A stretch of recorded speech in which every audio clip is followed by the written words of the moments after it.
Hola, ¿qué tal? ¿Cómo le va? ¿Cómo le va la oyentada querida? ¿Cómo anda la patria streamera de Eva Justicia Social? ¿Cómo andan las audiencias de IP? ¿Y cómo andan nuestros seguidores, nuestros sublevados y sublevadas ardientes de cenizas? Quedan un programa hoy realmente imperdible.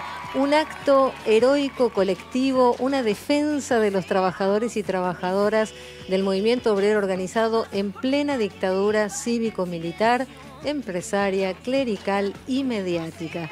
El 17 de octubre silencioso, la reafiliación histórica. De eso vamos a estar hablando hoy, un programa que realmente no hay que olvidar y que necesitamos difundir mucho porque es una historia que no suele estar en nuestra memoria. Pero para eso, primero voy a presentar a mi compañero de todos los días, a Roberto Caballero, ardiente y sublevado él. ¿Cómo le va, caballero? ¿Qué dice, Cintia Ottaviano? ¿Cómo está usted? Más ardiente Bien. y sublevada será usted, siempre se lo aclaro por las Muchas dudas. gracias. Y hoy ardientes y sublevados en serio con la historia que tenemos. Pero, por supuesto, realmente cuando la escuchaba decía, participaron centenares de miles de personas en este episodio y sin embargo ha trascendido poco, ¿no?, a lo largo del tiempo. Y sin embargo estamos hablando de un hito, un verdadero hito en la lucha del movimiento obrero organizado por defender el modelo sindical argentino, aún en las peores condiciones que uno imagina, ¿no? Porque en el país, en nuestro país, en Argentina, esto ocurre en el año 1977, en febrero del 77, había más de 800 centros de detención, tortura y exterminio en la Argentina. Por lo tanto, uno tiene que pensar que el coraje en esas circunstancias y en esos contextos a veces escasea. No fue lo que ocurrió aquí. Y lo hizo gente común con una dirigencia excepcional que también vamos a estar comentando a lo largo del programa de hoy, ¿no? Y vamos a tener invitados especiales que forman parte de ese panteón heroico que venimos también reconociendo en Cenizas Queda. Totalmente, totalmente. Y eso nos pone muy contentos, además. Sí, la verdad que sí. Tenemos que aprender y reconocer a quienes hicieron esa historia y qué nos trae esa historia al presente. Hablabas, Roberto, de la dictadura cívico-militar, que sin duda en la búsqueda de una reestructuración económica también pretende una reestructuración simbólica con la implantación del terror. Quería compartir una mirada de Victoria Basualdo y de Alejandro Jasinski, que publicaron La represión a los trabajadores y el movimiento sindical entre 1974 y 1983, porque ellos hablan de la militarización en las fábricas, en los espacios de trabajo. ¿Pero no prefiere que antes le cuente de qué se trataba el decreto? Porque, o no hablamos del decreto todavía. Sí. Lo puede contar.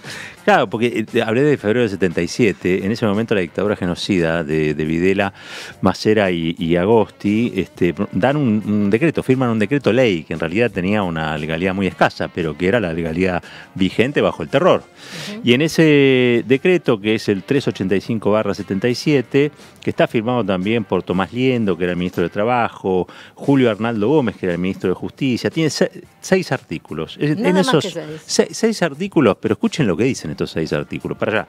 Mirá, dicen, este decreto decretaba, valga la redundancia, la caducidad de los padrones sindicales, obligando a la reafiliación de los trabajadores y las trabajadoras. Les daban 40 días, en realidad eran 52, pero en los hechos fueron 40, a los empleadores y al sindicato para determinar quién se reafilaba y quién no. Vuelvo a insistir, año 77. Derogación de las normativas que permitieran a los sindicatos el cobro de cuotas y contribuciones a todos los trabajadores y las trabajadoras de la actividad, es decir, pretendían desfinanciar la actividad sindical. Determinación del nuevo universo de quienes serán considerados como cotizantes o aportantes de los sindicatos y la modalidad en que se realizarán las contribuciones.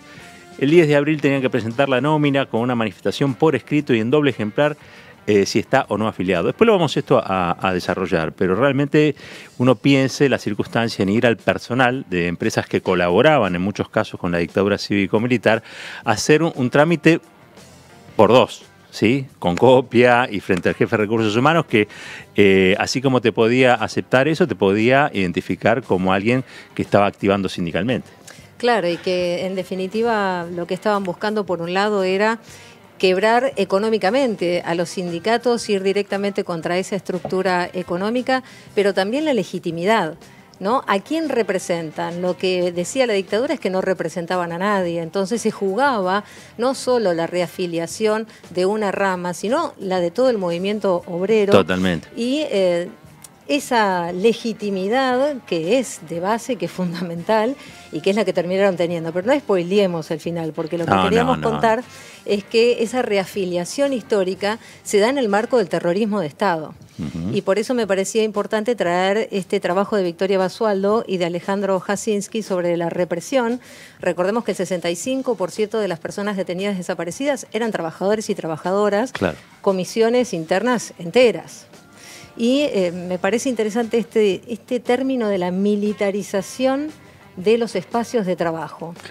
Para recordar cómo se vivía, porque por un lado dicen, bueno, era la presencia de militares en las fábricas, con tareas de vigilancia, con control, con disciplinamiento, pero también era el despliegue de operativos militares que estaban dirigidos específicamente contra algunos trabajadores, ¿no? Ese diálogo entre recursos humanos y entre los militares. La ubicación también de cuadros militares en los directorios y en otros espacios de jerarquía. Obviamente el accionar de personal de inteligencia, que era civil, que era militar, que era policial, en relación con los empresarios, ¿no? En esas estructuras de poder, y hasta la instalación de centros clandestinos, como sabemos, de detención y de tortura.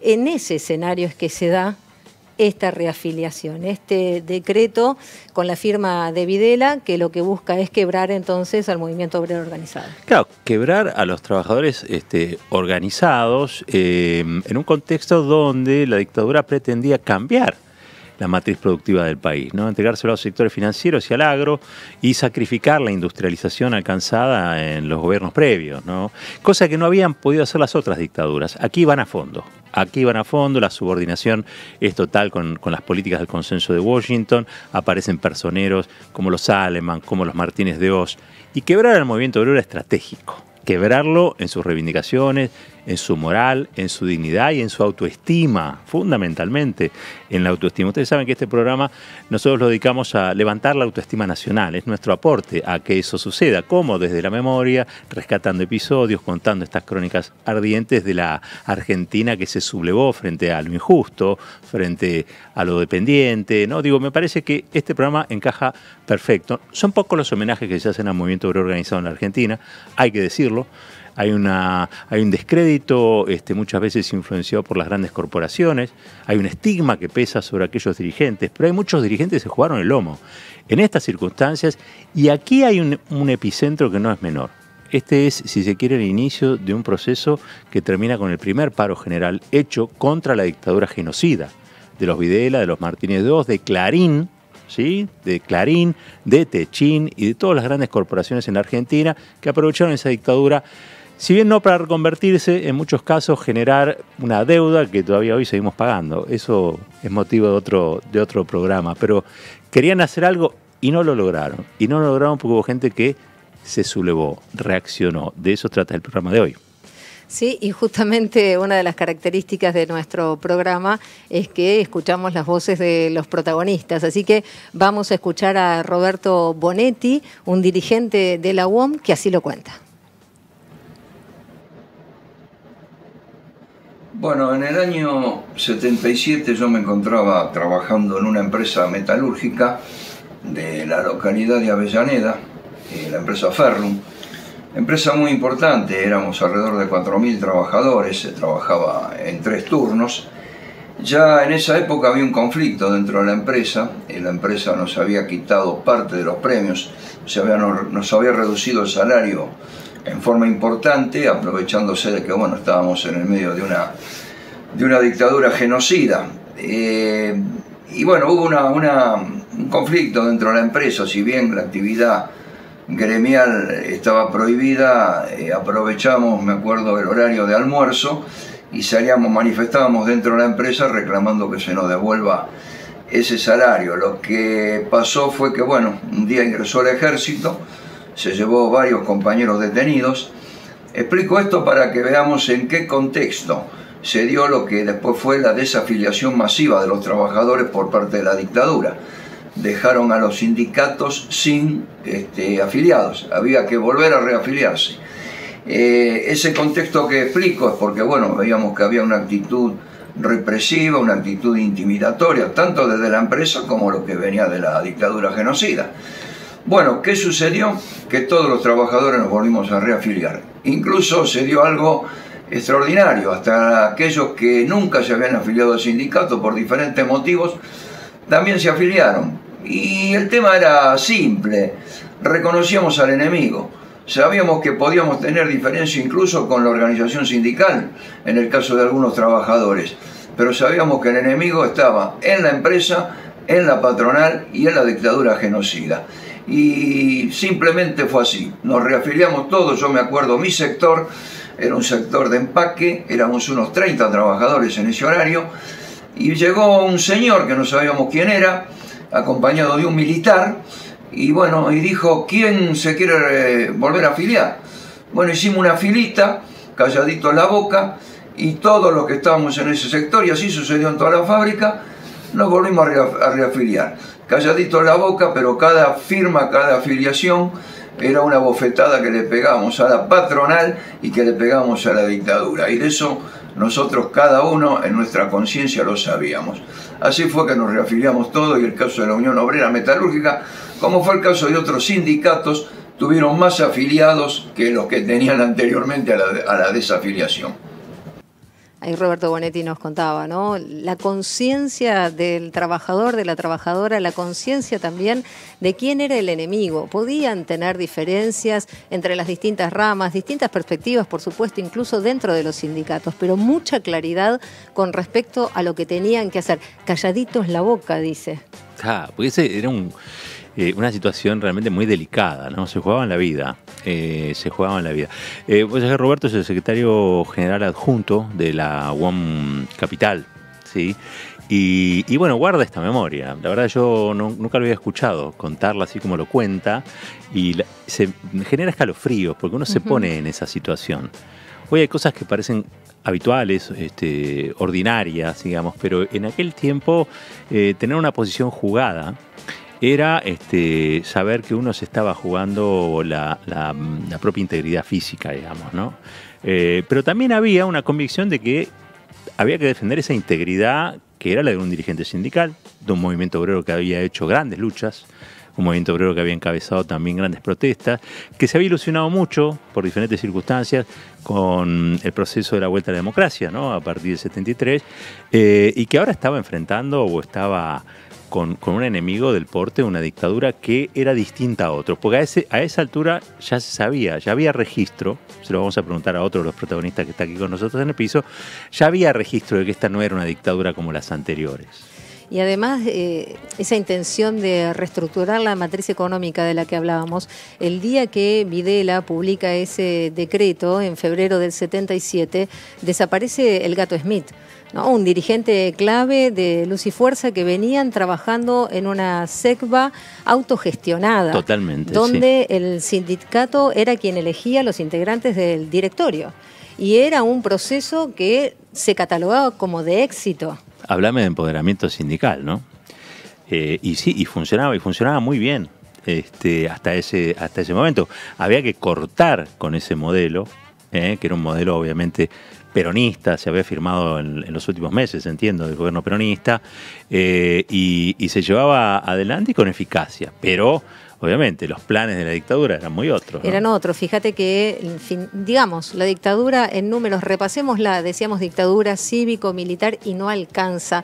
Fue clerical, fue empresarial, fue también jurídica y fue mediática. 814 centros clandestinos de tortura, de detención y desaparición. Sabemos, 30.000 compañeros, compañeras detenidos, detenidas desaparecidos, 500 bebés robados, 600 libros prohibidos. Contábamos también que debía modificarse esa matriz cultural, la matriz simbólica.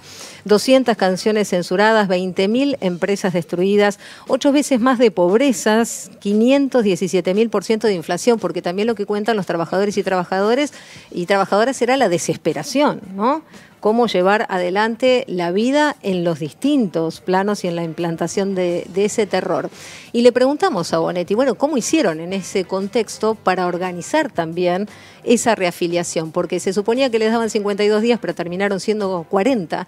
Era muy poquito tiempo y, como contabas, el decreto habría que hacer ese doble conforme por escrito. Bueno, la dictadura estaba convencida de su triunfo, pero parece que los trabajadores y las trabajadoras se organizaron y Roberto lo recuerda así. ¿Cómo se organizó todo esto? Y se organizó en el boca a boca. No había posibilidad de reunirse, no había posibilidad de tener asamblea, no había posibilidad de incluso de hablar con los dirigentes. Los dirigentes importantes estaban presos, el sindicato estaba intervenido, estaban los militares dentro del sindicato. Lo que sí, todos sabíamos que teníamos que resistir. Había conciencia colectiva en eso. Todos sabíamos que teníamos que resistir eso, que eso a nosotros venían por nosotros, como se dice comúnmente, y la resistencia se tenía que organizar. Lo de la afiliación fue un boca a boca. Los compañeros delegados que podían actuar un poquito transmitieron cuál era la situación y que había que afiliarse. Eso se fue transmitiendo de compañero a compañero y así fuimos organizando también lo que fue la resistencia, ¿no? Eso quizás fue esa respuesta de la reafiliación que tuvieron los trabajadores, quizás fue la primera respuesta que se le dio a la dictadura, de que estábamos dispuestos a resistir. Y así se fue gestando hasta que en el año 79 le pusimos el primer paro a la dictadura, un paro que fue ejemplar, donde ya nos habíamos organizado en la CGT Brasil con el compañero Saúl Ubaldini a la cabeza. Hay que ver que en esa época teníamos la CGT Azopardo, una CGT que era colaboracionista de la dictadura, que la encabezaba un dirigente del gremio del plástico que era Jorge Triaca, y bueno, esa reorganización de los trabajadores que había surgido muy de la base, con algunas indicaciones que llegaban de los dirigentes que estaban presos. En el caso nuestro, compañero Lorenzo Mariano Miguel estaba preso prácticamente desde el inicio de la dictadura. Así que esto fue así, saber que había conciencia colectiva. Sabíamos que teníamos que resistir, sabíamos que nos teníamos que organizar, lo fuimos haciendo como pudimos, hasta que surgieron dirigentes que nos encarrilaron y logramos, yo creo que algo magnífico, que fue la jornada del 30 de marzo del 82, donde quebramos a la dictadura. Fue una jornada histórica que la protagonizó el movimiento obrero y el pueblo argentino. Y la verdad que a veces, eso también nos costó 30.000 desaparecidos, pero la verdad que a veces es triste ver que este pueblo, que luchó tanto, está en la situación que está en la situación de pobreza, de indigencia, de falta de trabajo. Bueno, de cualquier manera, yo creo que lo que vimos esa época, si nos tocara volver a vivirla, haríamos exactamente lo mismo, volveríamos a resistir. Ay, me emociona mucho porque yo me pregunto lo mismo a veces, ¿no? Es un pueblo que luchó tanto, que sigue luchando, ¿no? Pero que tiene una larga historia, una larga tradición de lucha, ¿no? De sublevación, que hoy está enfrentando lo que enfrenta, es para reflexionar. No sé si para acabar hoy con algún tipo de conclusión, pero sí para reflexionar. Él menciona a Ubaldini, un personaje de un sindicato muy chico, sindicato de cerveceros, pocos miles de afiliados, pero que es adoptado un poco por Lorenzo Miguel, que era secretario general de la Unión Obrera Metalúrgica, como punta de renovación, porque aparte había una serie de dirigentes que estaban muy quemados frente a la dictadura cívico-militar y emergen nuevas dirigencias. Una de ellas es la de Saúl Ubaldini. Pero también, y hay un momento previo, que es la Comisión de los 25, que es anterior a la CGT Brasil que menciona. Y esos 25 son de algunos gremios que no estaban alineados con el ala dialoguista o participacionista, que bien definía él como el sector de Triaca y Baldassini, un telepostal, un dirigente de telepostal, que cuando se hicieron los juicios a la Junta fue y dijo que él no sabía, que había desaparecido, que había detenciones, que había cárcel, no sabía nada. Por ahí leía Clarín, entonces no sabía. Es muy probable que haya leído Clarín, donde era bien tratado, pero lo cierto es que sí hubo otros que pusieron el cuerpo y que Saúl Ubaldini expresó muy bien. De hecho, Saúl tuvo por delante, a partir de allí, una cantidad de años, en mi barrio se llama una ponchada de años, en la que fue la gran referencia del movimiento sindical, en un sentido muy amplio, el movimiento sindical peronista, pero se plegaban a esa CGT, por supuesto, otros sectores, que también hay que decirlo. Las grandes marchas que se hacían sobre el 9 de julio eran marchas donde estaba un ala que era la de la izquierda, después estaba el peronismo más tradicional, estaban todos los sectores y Ubaldini era un referente de la lucha sindical y popular. Él menciona algo que es un detalle enorme, valga la contradicción, que es el paro.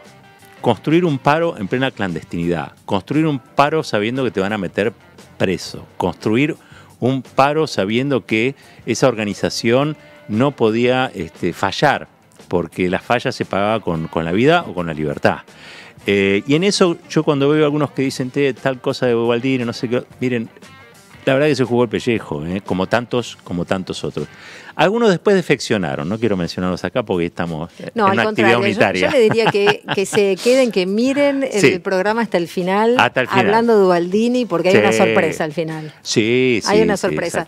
Y quería recuperar de lo que decía Roberto, el tema de la conciencia. Usted sabe que a mí me interesa mucho la moral, la conciencia, la ética, y me hizo acordar a la frase de Rodolfo Walsh, cuando él sintetiza justamente que el campo del intelectual es por definición la conciencia, ¿no? Y que un intelectual que no comprende lo que pasa en su tiempo y en su país es una contradicción andante. Y aún el que comprendiendo no actúa tendrá un lugar en la antología del llanto, pero no en la historia viva de su tierra. Hay muchos también que quedaron en la antología del llanto en el campo sindical, y hay otros que estamos recuperando hoy que pueden quedar en la memoria viva de nuestra tierra y que creemos que es necesario hoy más que nunca, porque aún en esas condiciones extremas, en ese terrorismo de Estado, pudieron generar instancias de organización mínimamente de resistencia. Y decíamos que este decreto de Videla se toma también en un contexto con 10 disposiciones graves. Siempre Héctor Recalde, que sea también un homenaje para Héctor Recalde, para toda su lucha en la defensa de los derechos de trabajadores y trabajadoras. Y él recordaba siempre cuáles eran estas disposiciones, obviamente completamente negativas para los trabajadores. Por un lado, se prohibió la negociación colectiva para la definición de los salarios. Se dejaron sin efecto los convenios colectivos de trabajo. Se produjo, decía Héctor Recalde, una brutal mutilación de la ley de contrato de trabajo, siempre en perjuicio de los derechos conquistados por la clase obrera. Se suspendieron los mecanismos de participación sindical, es decir, este decreto no se dio de manera aislada. Se suspendieron las instancias eleccionarias, se habilitaron las intervenciones de los gremios, lo hacía directamente el Ministerio de Trabajo, se prohibió el derecho a huelga. Directamente se suprimieron los derechos de los delegados y las delegadas, se restringió el alcance territorial y la escala de los sindicatos y de las federaciones y se disolvieron las confederaciones. En todo ese escenario se da este decreto. Cuando uno mira la filosofía del gobierno actual en materia sindical, va a ver que hay raíces que se hunden precisamente en este tipo de disposiciones. Son muy parecidas, ¿no? La política sindical del mileísmo es muy parecida a la que se planteaban estos personajes de la dictadura, ¿no? Creo que lo cuenta muy bien y hace un contraste, ¿no?, entre las épocas y también el momento actual del movimiento sindical, el propio Bonetti, ¿no? Claro, que le preguntamos, ¿qué queda de toda esa potencia hoy?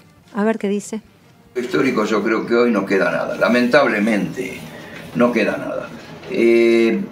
Por varias realidades. La primera, y lo digo con tristeza, esto porque a mí me cabe en la general de la ley, yo soy un dirigente obrero, no creo que hoy ninguno de los dirigentes obreros, ni el más encumbrado, esté a la altura de esos dirigentes de esa época. La verdad que estamos muy distantes de todo eso, incluso las organizaciones sindicales. Bueno, eso es algo que lo tendremos que reconstruir nosotros en algún momento. Por otro lado, también se ha producido un cambio muy grande en la sociedad, producto de la desindustrialización, producto de la pobreza, producto de la indigencia, producto de la falta de trabajo, producto de haber aceptado, por ejemplo, el monotributo como un contrato de trabajo, algo que es realmente ilegal. El trabajador que trabaja para otra persona tiene que tener un contrato de trabajo. Esto nos ha llevado a tener hoy trabajadores que son evidentemente individualistas, han perdido esa conciencia colectiva. No estoy culpando de esto a los trabajadores ni al pueblo, estoy culpando a la dirigencia, a un sistema político que nos ha llevado a esto, y esto yo creo que es el motivo de que estemos tan lejos de esa conciencia colectiva y obrera. Antes cada fábrica era una colmena. En cada fábrica se debatía, se discutía y se accionaba. Hoy eso no existe. Existe muy poca acción sindical dentro de los establecimientos. La gente está mucho más preocupada por sus propias realidades, de saber que lo que ganan no les alcanza ni para mantener a su familia.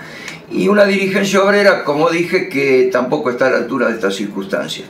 Lo digo haciéndome cargo de lo que digo porque formo parte de esto y, como dije anteriormente, me cabe en la general de la ley. Yo creo que si el país no se vuelve a industrializar, si no se vuelve a tener pleno empleo, si no se vuelve a generar que cada fábrica sea un lugar de debate donde los compañeros estén concentrados y sepan defender sus derechos y lo que tienen que accionar, no vamos a volver a recrear ese movimiento obrero histórico que nos llevó a derrotar una dictadura. Se armó el debate. Se armó el debate. No, está muy bien lo que dice Bonetti. Menos mal que lo dice él, que es un representante sindical, nada más y nada menos que uno de los sindicatos más grandes de la Argentina, la Unión Obrera Metalúrgica, porque habitualmente se opina y con razón sobre los cambios que se han producido al interior de la conducción sindical. También es cierto, y él lo describe, ha cambiado el país en algunos aspectos, la desindustrialización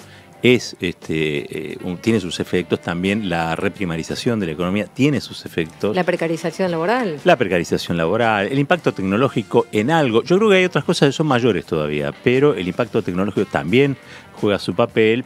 Y sobre el tema de las conciencias, bueno, obviamente allí hay quizá una labor que los gobiernos neoliberales permanentemente tratan de aislar al trabajador, convertirlo en un individuo en relación con la patronal, a fin de cuentas tratarlo como si fuera un proveedor más. Eso, por ejemplo, es el monotributismo, ¿no? En la República Monotributista de la Argentina quizás sea el sindicato más grande que existe hoy. Y sabemos que es un sindicato que no tiene convenio más que una ley marco y se tiene que pagar su propia jubilación, se tiene que pagar su propia obra social. Bueno, una serie de elementos que obviamente ya no estamos hablando exactamente de la misma clase obrera, pero sí estamos hablando de un episodio que sin duda en algún lugar de las conciencias de los trabajadores y trabajadoras tiene que haber quedado, o por lo menos tiene que iluminar. Sí, que esas derechas quirúrgicas de la Argentina, ¿no? Y el empresariado neoliberal que nos fue sacando de los espacios de trabajo hasta el lugar donde comés. ¿No? Cuando nosotros empezamos en la década del 90 todavía quedaban algunos comedores, algunos espacios donde podíamos intercambiar. El vale del café con leche. El vale del café con leche. Y la media luna. La posibilidad del intercambio, del ocio entre compañeros y compañeras, que eso es lo que nos hacía también ir tomando conciencia. En las redacciones periodísticas los más grandes nos recomendaban libros, nos hacían pensar y nos contaban las historias que habían vivido en la década del 70, en la década del 60. Bueno, la dictadura no solo es la que cortó con esa tradición de la oralidad en cuanto al reconocimiento de qué heroicidades tenemos y deberíamos tener en nuestra memoria. También hacernos cargo, y por eso este programa, que no es historiográfico, sino que lo hacemos periodistas y que buscamos recuperar las voces de quienes vivieron esa historia para que ustedes se la vayan pasando justamente así, de boca en boca. Quieren mandar un WhatsApp, quieren mandar el programa también, pero lo mejor es que nos encontremos, que nos reunamos, que recuperemos los territorios con estos debates y con estos diálogos. Y que llevemos nuestros libros, caballero. Bueno, por supuesto. ¿Qué dice? Yo tengo uno que a mí me impactó mucho porque está narrada esta reafiliación histórica y esto no ocurre aquí, ocurre en Córdoba. Ocurre en Córdoba de La Perla, del campo de represión de la Perla, ¿no? El Centro de Tortura y Exterminio de La Perla. Ocurre en la Córdoba del Cordobazo también, ¿no? Y ocurre en Arcor, ¿no? Que era y sigue siendo una de las grandes empresas corporativas de la Argentina, que en ese momento tenía una empresa, un taller gráfico. ¿Por qué? Porque todo lo que eran las marcas, todas las marquillas, donde va el nombre de los productos, todo se hacían en la fábrica. Y el libro que tengo para ofrecerles y recomendarles muchísimo es Los trabajadores y las trabajadoras de Ideal Arcor, Unión Obrera Gráfica Cordobesa, Córdoba 1969-1977, ¿sí? De Carlos Monestés. Esta es una edición ampliada y corregida, la segunda edición, lo muestro, para que lo tengan allí. Claro, porque esta historia se vivió en todo el país, por eso ahora nos vamos a correr del epicentro en el que estábamos acá de la ciudad de Buenos Aires. Déjame que diga que esta edición está acompañada por CETERA, por UTE, por CONADU, por SUTEPA, por la Asociación del Personal Aeronáutico, por SICA, por la gente del SUBTE, el CIPREVA, ATE, actrices y actores. Y la verdad es que es un gusto saber que hay organizaciones sindicales que promueven la divulgación de nada más y nada menos que esta historia. Y entiendo que es Girona de mi vida, ¿no? La editorial, creo. Y es un gusto saber que vamos a poder hablar con el autor, que claro, lo tenemos aquí, señor. Por supuesto. Está el señor Carlos Monestés con nosotros. Bienvenido. Hago una introducción. Dale. Él es docente, dirigente de la CTA, militante de UTE, también es licenciado en letras, autor de este libro que recién estábamos describiendo, y de una serie también de materiales y una militancia por los derechos humanos muy reconocida en el ambiente sindical desde hace muchísimos años. Carlito, gracias por estar acá. ¿Cómo les va? ¿Qué dicen Bien. ustedes? ¿Vinimos bien? ¿Qué cuentas? Muy bien, muy bien. Escuché todo lo anterior, me dejó Cintia impactado con ¿Viste? el conocimiento. Inclusive tenía una perlita que ella unió lo de esta ley que estamos viendo ahora con el mismo día la desaparición de Smith. Creo que eso acá dispara un montón de reflexiones que la podemos hacer. Bueno, y de paso, mira, muestro este libro, Carlos, La mirada implacable del gato Smith, de Juan Carlos Rodríguez, otro de los libros que tenemos para mostrarles hoy y para que los consigan, y si no, nos avisan que lo prestamos, ¿no es cierto? Pero me parece que es clave, Vida y muerte de Oscar Smith y el rol de luz y fuerza en el sindicalismo nacional. Ahí estamos. Pero yo estoy acá, lo estoy viendo a ustedes, pero veo que hay algo que me llamó la atención que está detrás de ustedes, que no lo pueden ver, que es el título de este programa, de este ciclo, que es Cenizas quedan, sí. ¿Cierto? Y a mí ya me llamó la atención de entrada, la palabra ceniza no se usa mucho, y acá está acompañado por el verbo quedan, que no está en futuro, no dice quedarán, ¿cierto? O quedaron, también puede ser en el pasado, sino que está dicho en el presente. Pero ¿qué pasa con esta palabra ceniza? Que a mí, pero inmediatamente, solo la leí así y ya me surgió otra cosa, que es una poesía, como soy profe de literatura, que es una poesía de Francisco de Quevedo, que seguramente ustedes la deben conocer o se deben acordar. A ver. Si han pasado por la escuela secundaria, no es un examen ni nada que se le parezca. No fuimos buenos alumnos. No estamos en época. No, ella sí, yo no. Estoy seguro que lo debe, estoy seguro que esa poesía se llama Amor constante más allá de la muerte. Ajá. Que dice una parte que dice, seguramente ustedes con ese título lo buscan, lo ponen y digamos...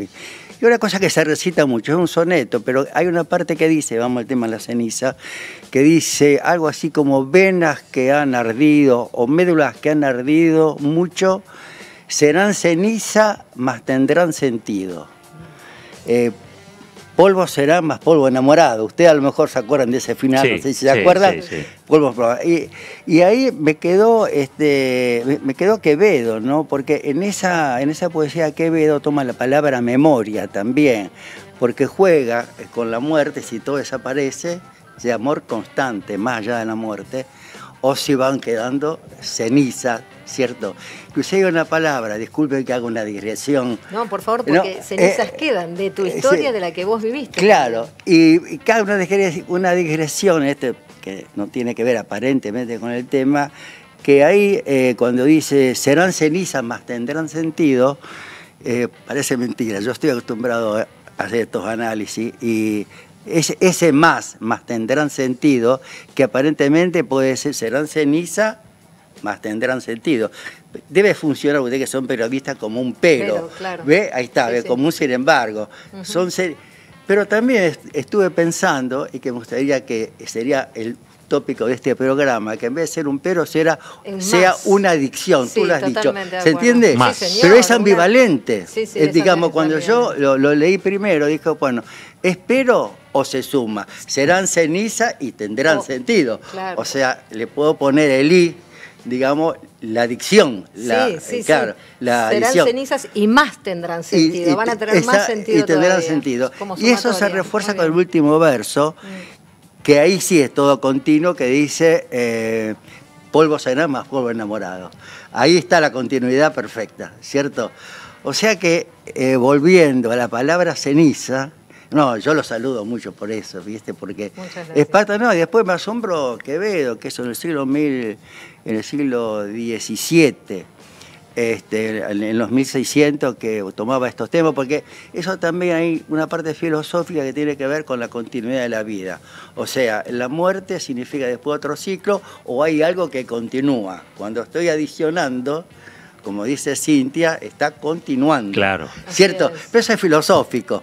Si hay un corte o no hay un corte, no lo sabemos. Bueno, ¿no? unos ¿No? pretenden que se corte, nosotros algunos Que no se pretenden corte. que se corte, nosotros tratamos de atizar, ¿no?, esas cenizas para que de algún modo u otro encienda el alma de algunos, ¿no?, que andan por ahí preguntándose, che, ¿de dónde venimos? Venimos de estas historias también, ¿no? Porque si no serían todas historias de desánimo, de derrota, que tenemos muchas también, pero a veces uno no mira aquellas cosas que nos constituyeron arquetípicamente también, ¿no? Digo, cuando uno piensa en este movimiento sindical, estos dirigentes, una dictadura, y ve que hoy quizá lo que predomina es el miedo a involucrarse, el miedo a reaccionar frente a situaciones, por ejemplo, como son las de todos los miércoles, que ya se han naturalizado. Bueno, queremos saber cómo fue, queremos que nos cuenten los protagonistas, bueno, cómo fue que pudieron enfrentar ese miedo. En aquel momento donde tener miedo estaba justificado, justificadísimo. Y por eso creo que el libro a mí me reveló muchísimo. Es más, quiero decir que primero encontramos el libro de Carlos y después al secretario de la UOM, a Bonetti. Así que, Carlos, te quería pedir si vos nos podés reconstruir cómo viviste vos y tus compañeros de trabajo allá en Córdoba, allí en Arcor, esa situación. Ya llevaba un año más o menos la dictadura, casi un año, ya había desapariciones, ya había una merma de la actividad sindical producto de la represión. ¿Cómo viviste vos este decreto y cómo se organizaron o cómo se alentaron a desafiar, si se quiere, al temor? Al temor que provoca la dictadura. Muy rico todo lo que estás preguntando y ahora lo voy a responder, pero quería hacer una pequeña suma, hablando de suma, que este libro que presentó Cintia recién, y esta similitud de las fechas que tiene que ver el decreto 385 ley y también con la desaparición de Oscar Smith. Claro. Pero que tiene que ver con esta historia que dice algo que tiene que ver con el sindicalismo de Luis Fuerza. Vida y muerte. Claro. Y en la desaparición de Carlos Smith tiene que ver porque había un trabajo previo muy grande que era cogestión obrera. O sea, claro. Estaba Juan José Taccone, digamos que era un sector teórico que tenía una revista que yo me acuerdo que la veía porque era un sector de sindicalistas que estaban en la posibilidad de dirigir, como vos dijiste, me parece, digamos. Había una ley que también, en esa época se presentaron muchas leyes, en el 73, de trabajo de la yugoslava, de cosas de las ganancias, de cogestión obrera. Me acuerdo una de Alfio Penisi, metalúrgico en Santa Fe. Y justamente Lucy Fuerza venía trabajando mucho en este tema. Entonces cuando sube Cámpora, lo nombra a Taccone, Juan José Taccone, el hombre que trabajaba en esta parte intelectual, y esa empresa, que era SECA, se hizo con estas ideas del sindicalismo. Mirá. Te das cuenta, 73, Cámpora lo pone a Taccone como interventor de la empresa, y él aplica el viejo proyecto que le estuvieron trabajando hace mucho tiempo. De cogestión obrera. Cogestión obrera. Perfecto. Entonces, cuando desaparece Smith, era justamente, llevaba en su mochila todo esto, que no lo pudieron dominar, como vos bien dijiste, porque hubo paro, movilizaciones. Inclusive Smith, desde el punto de vista ideológico, no presentaba ningún inconveniente, sí, ¿cierto? Sí. Inclusive tenía muchas reuniones con el que era el interventor en el sindicato, me parece un militar, Roaldes, que después puede ser, el represor. Represor, fue condenado, ¿cierto? Ahora, ¿qué tiene que ver esto con ese decreto que estamos hablando, que vos me preguntaste de la fábrica? Que este decreto surge en una época, porque, digamos, si vos ves la historia de la represión, la historia legal de las medidas que van saliendo respecto al movimiento obrero, ahí tenés como un hilo conductor, ¿cierto? Porque no es la primera parte donde se intentaba prohibir, censurar, vos lo dijiste bien, Cintia, que no era huelga, que no era asamblea. Después hubo una parte que también fue nombrada acá, de la normativa, porque primero tenés que parar, te das cuenta de lo que para ellos es la movilización, todo eso.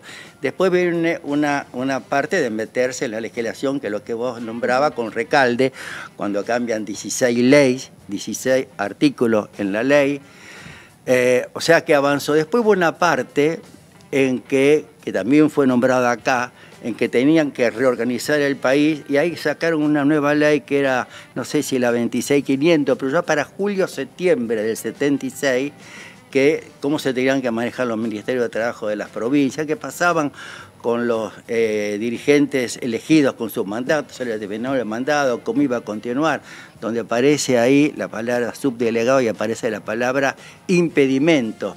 Ya los ministros de Trabajos provinciales ya tienen el derecho a meterse en la vida interior de los sindicatos. Y en esa ley los interventores tenían toda la potestad que tenían los dirigentes sindicales elegidos democráticamente, no sé. O sea que todo lo que hacía una comisión directiva la podía hacer en el mismo... y bueno, ya aparece la hora de impedimento. Bien, pero ¿cómo llegamos a ese 77 de este decreto? Fue un comienzo de año, digamos, ¿qué pasaba alrededor? Yo por ahí, con los de Smith, rescato otro momento con lo de Rodolfo Walsh, que fue en marzo, sí, ahí nomás. Claro. Había algo... La carta abierta. La carta abierta. De un escritor a la Junta Militar. Exactamente, que fue lo más profundo, la comprensión más profunda. Unos días después viene la primera marcha en abril, creo, del 77 de las madres, también, en claro, la ronda, ¿cierto? Sí, De lo sí, que viene. Uh-huh. Y ahí yo uní en marzo también un texto de Mariano Grondona, que había una publicación que se llamaba Carta Política en esa época. Sí. ¿Ustedes se acuerdan, caballero? ¿Sí? Me acuerdo de Mariano Grondona, me acuerdo de su apoyo a la dictadura, y sí recuerdo que fue uno de los mentores, digamos, ¿no? O sea, claro, porque él hace ahí de una especie de balanza, dice sí, hubo algunas equivocaciones, pero hay dos cosas positivas. Dice, tenemos un año de paz social y además está la posibilidad de crear un sindicalismo fuerte, o sea, del otro lado. Uh-huh. Yo creo que en este asunto de la reafiliación había algo de esto, porque ya, digamos, el movimiento sindical es como que había con todas las otras andanadas de leyes, pero todavía había algo que lo que molestaba no era solamente la afiliación, molestaba el rol sindical. Y acá hago la unión con Luz y Fuerza, mostraba la función sindical, porque leyes tenían, la normativa la habían cambiado, los interventores los tenían. Ahora, ¿qué necesidad tenía de avanzar con la afiliación? Porque lo que les molestaba era esta función que había expresado justamente Luz y Fuerza, ese poder de organización, o sea, esa función de clase, pero digamos con una salida política orientada y adquirida en el peronismo. Claro. ¿Cierto? Y Roberto te preguntaba por el miedo. Acá en tu libro vos contás que los iban llamando aparte y decís, a nosotros se nos estrujaba el corazón. Había un gran silencio, desierto claro, de voces. ¿Podrías recordarlo? Sí, claro. ¿Cómo no lo voy a recordar, no? Porque sí. Bueno, sí, yo tenía una amiga en esa época, en ese silencio. ¿Esa amiga quién era? Mi espátula checoslovaca, porque no podía sostenerme con otra cosa. Porque en esos momentos nuestra posición, que éramos 5 compañeros de la comisión interna, era muy precaria. No nos echaron por ahora, pero después nos echaron, después de esto, un poquito más tarde. Pero nos tenían raleado en tareas, digo la espátula porque yo tenía que limpiar los pisos de la fábrica, los pisos de la sociedad de las máquinas, o sea, mi rol era ese y estar siempre aislado, obviamente. A veces me llevaban a donde estaban las calderas de la fábrica y me hacían limpiar abajo de las calderas, porque a veces gotean las calderas aceite hirviendo. El asiento a veces me caía algunas gotas en la camisa, ¿cierto? O sea que tenía, esos eran los roles que yo hacía y también los otros. De ahí mi amistad con la checoslovaca, ¿cierto? Con la espátula checoslovaca, porque podía hablar con ella. Yo pensaba, claro, que venía de los países socialistas y que algún obrero la habría fabricado en esa época y yo era como una aliada porque la tenía siempre en el bolsillo y bueno, éramos muy amigos. Cuando se da el tema de esto, nosotros no sabíamos nada porque dentro era más peligroso el afuera que el adentro. Pero en esa situación, ahora lo puedo verbalizar más, no sé si está en el libro, pero el andar en la fábrica era un andar como fantasma, como de desconcierto, no era una cosa muy conversada, muchos diálogos, se dialogaba poco. Yo he estado con gente que a veces no, en otro trabajo que tuve, que no era difícil dialogar.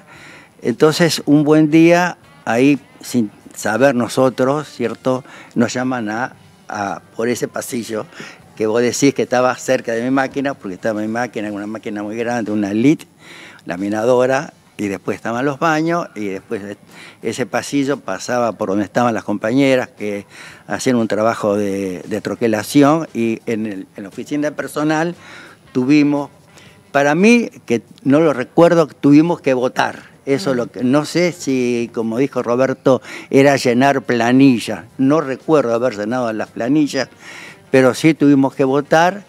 Y bueno, yo justamente como estaba cerca, digamos, en ese pasillo que iba para la parte del personal, ahí cuando venían los compañeros, iban y venían, bueno, ahí me iba averiguando cómo estaba el tema. Yo pensaba que perdíamos, pero por afán, peleada, claro. por nada. Porque dentro de los fundamentos, no sé si vos lo leíste, creo que está que era como un ahorro para los trabajadores, o sea que la cuota sindical claro, era una carga. Claro, una porque carga. la lectura es que le tocaban el patrimonio. Le tocaba el patrimonio, Sí, ahí está. Digamos, te tocan el patrimonio, entonces ya, si querés que te lo tocan, bueno, pues está a favor. Si con la cuota sindical, ¿no? Con la cuota sindical, era, sí, cierto. Y bueno, nada, ahí sí, hicimos un conteo, y después cuando ya pasamos la época de esto con otro, pasó mucho tiempo con los compañeros de la comisión interna, estuvimos chequeando y sí, lo admitimos como un gran triunfo. Y tuve otra conversación, ya hace más para acá, con uno de los compañeros que escribe en este libro, que fue delegado en una etapa posterior, en el 83, que siempre comentamos este tema, también con otros compañeros del sindicato. Mira, coincide con lo de Bonetti, se ve que fue generalizado esto, sí. Y que yo le decía, qué heroicos, ¿no? Como qué heroicos que habíamos sido, qué valiente, entre comillas. Y él me dijo, no, ¿qué otra cosa íbamos a hacer? Y eso me llevó a otra cosa, me llevó a ver el rol de los trabajadores, ¿cierto? O sea, el rol, más allá de lo personal, digamos, pues estaban todas las puertas cerradas, Lo único que podías hacer es afiliarte de nuevo, algo que estaba cerrado. Está muy bien, está muy bien. Algo que no funcionaba, pero era lo propio, era la historia por lo menos. Y bueno, nada, fue así. Yo creo que este hecho que ellos tuvieron, los guarismos en la fábrica, les hizo pensar en nuestro despido. ¿Te das cuenta? Porque es que pasó, digamos, creo que fue julio del 77, porque ¿qué pasaba? Que en la fábrica la gente veníamos haciendo nota, hicimos nota, ellos respondían las notas o no las respondían, pero no estaba como todavía terminado el conflicto, ¿cierto? Notas van y notas vienen sin ninguna, digamos, beneficio concreto, pero se permitían las notas. Y después de los despidos, sí, después que nos despidieron, que es otro tema, a todos, al mes ellos bajan otra nota, que voy a hacer por acá también, donde nos comunican, como hace este gobierno, la filosofía básica. Y ahí ponen ellos con letra y apellido, ustedes tienen que entender, está en la nota que para todos, que yo ya no estaba en la fábrica, fue posterior. ¿Cuál es la filosofía básica? ¿Y cuál era? La filosofía básica era el trabajo, cumplir, y ahí te lo pone. Mira, si querés leerlo... Sin chistar. El trabajo y sin chistar. No, pero acá te lo pone. ¿Querés que lo leamos? Bueno, no sé, estamos ya cortos de tiempo, nos quedan 2 minutos. Bueno, rapidez, excelencia, limpieza, higiene, disciplina, ahí te lo pone. En esa carta ponen las 10 o 15, taca, todo lo que había que hacer, lo cual va a redundar, según su filosofía básica, en el futuro un beneficio para todos y todas. Eso lo hicieron, y yo lo lío con el 83, porque con el decreto 383, 385. Usted dice 5, 375. 385. 385. Yo digo con eso porque de alguna manera ese episodio significó, digamos, una presencia y un rol activo, ¿no? Por eso después resuelven el despido y viene la filosofía básica, que eso también está ahí. Para que entienda. Carlos, te queremos agradecer muchísimo, felicitar también por el libro, que es Testimonio Puro, nos ha servido mucho para reconstruir esta historia. Es una historia poco conocida, a pesar de lo que significó para el movimiento sindical argentino. Así que bueno, gracias por estar acá. Nos vamos despidiendo nosotros porque muchísimas gracias. Ya nos comen los No, pero espere, los albatros. Muchísimas gracias, Carlos, y te queremos invitar ahora a ver este video, porque vos en tu libro contás que María Eugenia Vidal intentó hacer lo mismo. No es que la historia queda en los 70, lo intentó María Eugenia Vidal en la provincia de Buenos Aires. Sí, entre leones y leonas parece que no nos está yendo muy bien. No. Y nos cuenta Mariano Recalde, nuestro senador, ¿no? Aquí en el Congreso en general. Candidato por Fuerza Patria ahora. Candidato por Fuerza Patria. En Capital van a estar votando los que quieren que haya coimas o las cobran y no las denuncian, y aquellos que una vez que le ofrecieron coimas las rechazaron y las denunciaron judicialmente, como los Recalde, el papá y el hijo. El que va a hablar ahora es el hijo. Claro, va a hablar Mariano Recalde porque en el 2022 hizo un proyecto de declaración justamente para adherir a la conmemoración del 11 de febrero, que es esta fecha del 77, y reconoce la importancia que tiene para la memoria de los argentinos en general. Así que le preguntamos a Mariano Recalde cómo fue un poco esa historia, por qué hizo esta declaración de adhesión y qué está pasando ahora, a ver si esta historia que viene desde el terror está otra vez presente.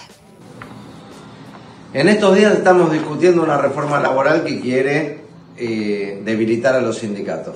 Como cada gobierno neoliberal, oligárquico, quieren debilitar a las organizaciones sindicales, que son la columna vertebral de la defensa de los derechos de los trabajadores. Y no es nuevo, no es novedoso, y ocurrió durante los gobiernos neoliberales en la democracia, pero sobre todo en la última dictadura militar. En el año 77 se dictó un decreto, el 385 del 77, que bajo la excusa de democratizar a los sindicatos, la dictadura, con la excusa de democratizar y dar libertad sindical, se dispuso que todos los trabajadores queden desafiliados automáticamente de su sindicato y que se depuren los padrones. A partir de ese momento, la dictadura estableció que el que quería estar afiliado tenía que manifestarlo expresamente otra vez, tenía que reafiliarse. Obviamente, el objetivo era que los sindicatos pierdan afiliados, que la gente tenga miedo y no participe y no sea parte de su sindicato. Pero ¿qué pasó? El movimiento obrero le dio un ejemplo de solidaridad y de que las cosas no siempre salen como se planifican para los malos. Después de la desafiliación, se afiliaron más trabajadores de los que estaban afiliados previo al decreto. Así que el pueblo argentino y el pueblo peronista en particular, el pueblo trabajador, tiene una larga historia de solidaridad y de conciencia colectiva. Otra vez quieren, ahora con las nuevas tecnologías, generar una aplicación, una app, para que el trabajador se pueda desafiliar más fácil de su sindicato a través del telefonito. Quiero decirles que van a fracasar otra vez, como cada vez que quisieron destruir a los sindicatos en la Argentina. Así es, no pasarán. La síntesis de Mariano Recalde. Y bueno, ahora candidato, déjame felicitar, o por lo menos agradecer, no felicitar, sino agradecer a Radiográfica, porque tiene una muy buena nota, la reafiliación sindical, el primer triunfo político contra la dictadura. Bueno, yo la imprimí, ¿no? Porque la bajé de internet, pero recomiendo que la lean. Realmente está muy bueno este artículo, y después hay otro de Emiliano Bizarro y Sebastián Sigliano, porque no hay tanto material. No. Por eso es tan importante el libro de Carlos Monestés, estas notas que estamos compartiendo, y bueno, esperemos que este programa entre en esa memoria histórica. ¿Quiere saber quién hizo justamente este programa, caballero? Pero por supuesto. En la dirección, Bruno Capaccioli. A ver, Bruno siempre, cómo se celebra con hermosos aplausos en el sonido y asistencia. Bueno, está bien. Bueno, no nos gusta mucho ese... No, sí, bueno, no la mitad de la gente de Boca, no sé. Sonido y asistencia. Ay, pero tengo que seguir hablando. No, che, a nosotros se nos murió el Papa, ya está. Claro, no podemos sacar chapa de nada. Yo acá tengo rojo, caballero, por ahí tiene azul, grana, ¿no? Sean un poquito complacientes con los conductores de este programa, les pido por favor. ¿Y qué nos tiran? Ninguna canción, nada de los cuervos, nada. De San Lorenzo no tienen nada. Sonido y asistencia de... No, grillo. ¿Cómo grillo? Un día, ¿por qué no se vienen a Boedo con nosotros? Y después nos vamos a la cancha, vamos a ver cuántos grillitos se escuchan. Sonido y asistencia de dirección. Es media faquera, Es media faquera la chica esta, Guarde la faca. Sabino Wall, la coordinación general de producción, Pascual Caliquio, y en la producción Emilia Raciati, que se corre toda la cancha. Es como un 5, Emilia Raciati, ¿no? Ahí va distribuyendo el juego, hablando de fútbol. Son 5 jugadores a la vez. Qué grande. Bueno, caballero, ¿con qué nos vamos a ir viendo? Bueno, nos vamos a ir con un videito, como casi siempre hacemos, para tener una reflexión final sobre el programa. La figura protagónica es Saúl Ubaldini. Hay algo que quiero decir, porque hay una figura que también junta todo lo que bien describía Carlitos Monestés y tiene que ver con las madres. Me acuerdo una imagen que es el abrazo que se dan Ubaldini y Eve, creo. Eve de Bonafini. Ubaldini se pronuncia en contra del indulto que dictó Carlos Saúl Menem para los genocidas. Y se produce un encuentro en la plaza y se abrazan, ¿no? Porque digo, esa dictadura fue muy difícil de voltear y hubo un protagonismo realmente importante del movimiento sindical y también del movimiento de derechos humanos, ¿no? Pero Ubaldini en particular ha sido un tipo que siguió dando batallas contra el Fondo Monetario Internacional, es la cara de los 26 puntos programáticos de la CGT allá por la década del 80, un tipo que ha sido, o creo yo, no demasiado recordado, o no demasiado evocado, o no demasiado replicado en la historia posterior. Yo le tengo un gran cariño, entre otras cosas porque familiarmente estaba de algún modo vinculado a Ubaldini, a esa CGT y a Recalde, que era el abogado de un pariente mío que estuvo muy cerca de Ubaldini. Conozco a toda la familia de Recalde desde entonces y eso habla de un movimiento sindical que ha estado siempre en la pelea. Y esas son cosas que yo creo que hay que reivindicar. No tiene hoy por hoy quizá un buen presente lo que es la conducción CGTista, a mi modo de ver, pero también hay que rescatar a los que sí siempre están, la Confederación de los Trabajadores, a la CTA, a la Central de los Trabajadores, a los que siempre están dando batalla y pelea, porque el movimiento sindical argentino merece también unas palabras de reconocimiento. Y en la figura de Saúl, a todos los grandes luchadores que han dado todo para que en la Argentina haya desde 8 horas a convenios colectivos de trabajo, que haya respeto para aquellos que tienen que trabajar para poder mantener a su familia y que haya dignidad también en muchos lugares durante muchísimo tiempo. Hay muchísimos delegados en la Argentina, miles diría yo, y no todos son los que Clarín dice que son esto o que son aquello. Yo creo que esos delegados muchas veces son el primer mostrador que tienen trabajadores y trabajadoras para expresar su reclamo, vehiculizarlos, hacen un gran trabajo, un gran esfuerzo. Y eso también forma parte de la Argentina sublevada. En otros países quizá no estén en esa condición, ¿no? Los trabajadores y las trabajadoras, los delegados. Y la figura de Ubaldini creo que los retrata también muy bien. Un tipo austero, un tipo que pasó dando todo, absolutamente todo, representó a centenares de miles de trabajadores en distintas secuencias de la historia argentina. Vamos a despedir con una marcha histórica. 1982, marcha a San Cayetano, 30 de marzo. Esta es Paz, Pan y Trabajo. Paz, Pan y Trabajo, 30 de marzo. Una marcha, yo me acuerdo, Crónica, las 3 ediciones, Crónica tenía 3 ediciones, ese día reventaron todo, con las fotos de lo que fueron estas movilizaciones y de lo que fue la figura de Ubaldini. Creo que nos vamos a despedir con eso, simplemente para acariciar su memoria. A difundir este programa, a atizar las cenizas, a saber de dónde venimos y a tener muy presente qué tenemos que hacer hoy para ir a ese futuro que tiene historia. Nos vamos a reencontrar, caballero, ¿sabe por qué? ¿Por qué? Porque cenizas quedan y hay más crónicas ardientes de la Argentina sublevada. Había que decir basta, y era difícil decirlo. Pero ellos lo dijeron, y no a cualquiera. Se lo dijeron a la dictadura más sangrienta, la que había desaparecido miles de argentinos y argentinas para imponer sus ideas neoliberales que solo conducían a nuestro país a la desocupación y al hambre. Una dictadura a la que los sindicatos y sus dirigentes le molestaban para lograr sus objetivos. Así, fueron intervenidos, perseguidos y desaparecidos. Pero no retrocedieron. Como siempre, resistieron. Con Saúl Ubaldini y con toda la organización sindical. Y con su resistencia empezó a crecer el basta. En cada casa, en cada fábrica, en cada trabajador y trabajadora. Un basta que expresaba el cansancio y la bronca de todo un país.